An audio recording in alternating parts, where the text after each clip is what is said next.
Tudo bem, o assunto é funções anônimas. E o que são funções anônimas? Basicamente, elas são funções que não têm nome e podem ser usadas para definir comportamentos ou operações em que você deseja passar como argumentos para outras funções, ou então usar temporariamente dentro de um bloco de código. Ao se tratar um pouco acerca da sintaxe das funções anônimas, a gente pode usar como exemplo a função anônima que está sendo criada dentro da variável soma. A gente percebe que ela inicia com a palavra-chave fn, e após isso são definidos os parâmetros que vão ser utilizados bem aqui nessa função, que no caso são os parâmetros a e b. Após a seta, é definida a operação que esses parâmetros vão executar. Bem aqui é uma operação de soma. A vai ser somado com b. E o end ele representa o fim da função. Para testar essa função, estamos criando bem aqui uma variável resultado soma, em que ela está recebendo a função anônima e os parâmetros que estão sendo utilizados bem aqui na função são os valores 5 e 5. Enfim, com os parâmetros sendo iguais a 5, o resultado da soma deveria ser igual a 10. Executando isso daqui no terminal, podemos verificar que o resultado vai ser igual a lxindex.xs.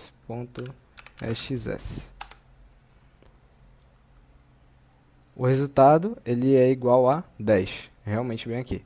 Podemos testar também com outros valores. Se eu botasse bem aqui, por exemplo, o resultado, o parâmetro a sendo 2, rodando esse código novamente, a gente poderia obter que o resultado é igual a 7. Agora, tratando sobre o escopo de funções anônimas, podemos inferir que uma função anônima ela vai poder utilizar uma variável que foi criada dentro dela. E uma variável que foi criada dentro de uma função anônima, ela não pode ser acessada fora do escopo dessa função anônima. Mas agora uma variável que ela é criada fora do escopo dessa função anônima, ela pode ser acessada dentro da função. Por exemplo, bem aqui criamos a variável não, a variável num, e ela recebe o valor 2. Abaixo, a gente cria uma função anônima que está dentro da variável duplica. E essa função anônima ela vai ter como objetivo multiplicar um número qualquer pelo valor contido em none. Basicamente, o resultado tem que ser o dobro desse número. Então, executando esse código aqui no terminal, primeiro eu vou dar um clear para limpar o terminal. E após isso eu vou executar o código. Bem aqui a gente consegue inferir que o resultado é igual a 10. Porque o número que a gente está setando bem aqui como parâmetro de x é 5. Agora, se a gente colocar um outro número, como por exemplo 4, o resultado ele teria que ser 8. E o resultado é 8, como inferido bem aqui.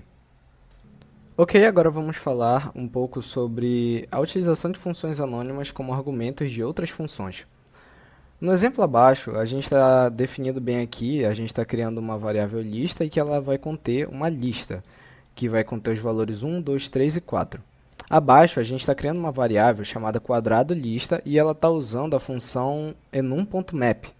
Nessa função, a gente coloca a lista, que a gente criou como primeiro parâmetro, e o segundo parâmetro ele vai ser a função anônima que a gente vai utilizar. O que isso daqui visa criar? Basicamente, o enum.map ele visa pegar todos os valores que estão dentro dessa lista e ele vai multiplicar cada valor dessa lista por ele mesmo. Então, basicamente, o resultado que a gente vai ter dentro de quadrado lista vai ser o quadrado desses valores aqui. Exibindo isso daqui no terminal, vamos obter.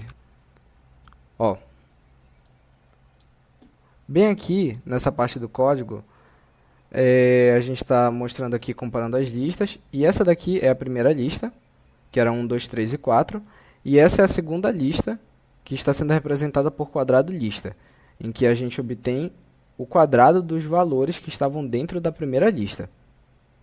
Ok, vamos falar um pouco sobre a sintaxe de captura. Basicamente, as funções anônimas elas possuem uma sintaxe mais simplificada para serem criadas. A gente pode evidenciar ela bem aqui. A gente está utilizando como exemplo a variável soma2, em que ela está armazenando a seguinte função anônima.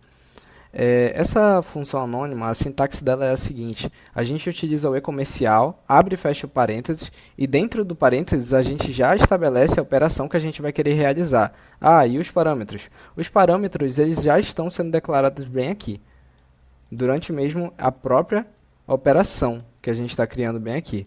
E eles têm que ser definidos como E1 e E2, bem aqui nesse caso, já que a gente quer somar dois valores.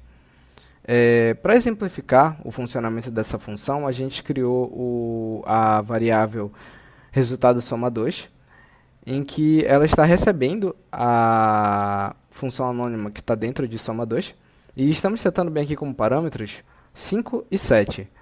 E esses dois valores têm que ser somados. Executando esse código, a gente obtém que o resultado é igual a 12, pois 5 mais 7 é igual a 12. Se a gente utilizar outro exemplo, como por exemplo 7,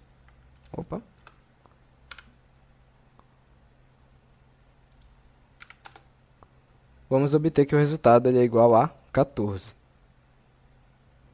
Agora vamos tratar um pouco acerca de pattern matching dentro de funções anônimas.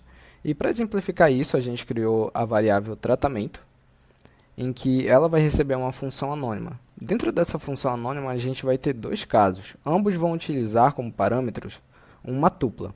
No caso de a tupla conter os seguintes valores, sendo o segundo setável, o resultado que deverá ser exibido no terminal vai ser success mais o segundo valor da tupla, que foi inserido pelo usuário. E no segundo caso, nós temos uma tupla que são definidos esses dois valores dentro dela. E no caso de a tupla ser definida deste modo, o resultado que deverá ser exibido no terminal será error mais o valor do segundo valor setado dentro da tupla. Por isso que nós obtivemos success 42 e error fail. Essa foi a aula, obrigado pela atenção.